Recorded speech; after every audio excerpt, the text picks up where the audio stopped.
Hey guys, okay, we are really making some progress in tracking down the line on how to get results. You should definitely be seeing results by now, and if you're not seeing results that you can literally measure, like you should know for a fact that you are getting fitter, then you need to make sure that you contact our team so we can dial you in.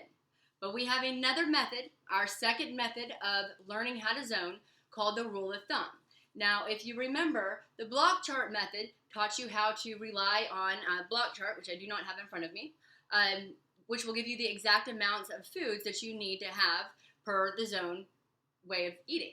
Now, that ties you to a piece of paper or having to think about those amounts. It's not real practical all the time. So we have the rule of thumb, which is it's a general method. It's not exact.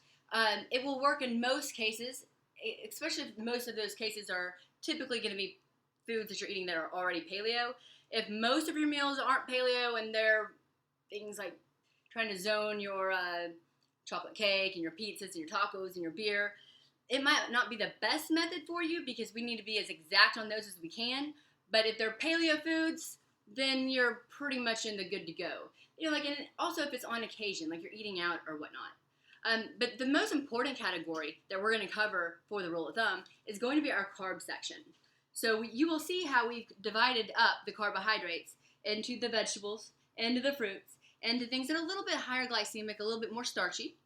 And then we have things that are they're not preferable. Things like tortillas and pizzas, bread. And then we have our alcohol down here too, because it is a food, something that we can eat. And with the zone, we can learn how to also have beer and wine and whatnot. So with our carb list, and I will attach this to the bottom of the email, it's just a rule of thumb. Typically, if you're eating vegetables, you want 2 cups per block. And you can mix and match that anyway. So if you're like at a salad bar, just eyeball it, about 2 cups, good to go. For fruit, it's about 3/4 of a cup. For the moderate, it's about 1/3. And 1/4 over here for our pizzas and our less preferable types of foods. That is our synopsis on our carbohydrates. Now, I do have a trick for proteins.